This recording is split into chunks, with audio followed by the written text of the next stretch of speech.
What do you make of that quite stunning result in America yesterday? Well, congratulations, President Trump. And, every time you see a free and fair election and a peaceful transfer of power somewhere in the world, that's good for New Zealand, because it's a pretty tough world out there at the moment. And the United States is one of our most important friends. So stability there is good for us. Now, Trump will bring challenges and opportunities, just like every American president does. And the job of the New Zealand government's to work with them and make the most of that for the New Zealand people that we represent. More tariffs wouldn't be good for us, huh? Well, certainly, I think New Zealand's position is pretty clear. We're a trading nation and we are in favour of free trade. We oppose barriers to trade. And I'm sure that our Foreign Minister and our Ministry of Foreign Affairs and Trade and our diplomats will be making that case. And they usually do it pretty skillfully. I mean, I think New Zealand has done a really good job in making the case for trade with our friends around the world. And we've got to keep doing that, because at the end of the day, New Zealand produces enough food, mainly things like dairy and meat, for about 40 million people. And I don't think it'd be healthy to try and eat all of that ourselves. Yeah.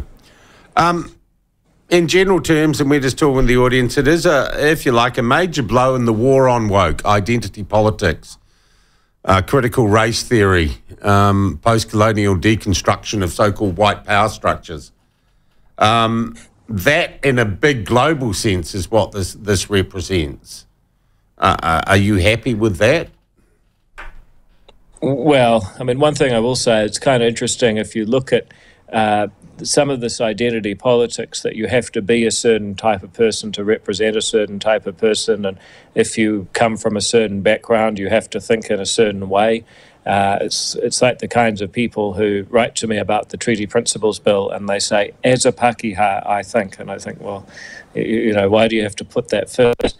But people who think that, well, they look at this and say, well, it's people who are ethnic minorities within the United States appear to have swung towards Trump. In fact, that may be why the election went the way it did. And I think that is a real challenge for people that think that way.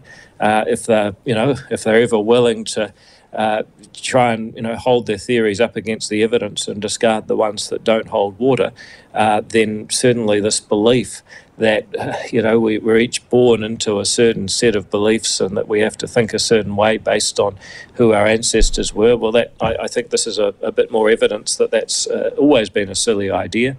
And yet, it depends if the people that hold those sorts of views are prepared to look at evidence, and who knows, maybe they are.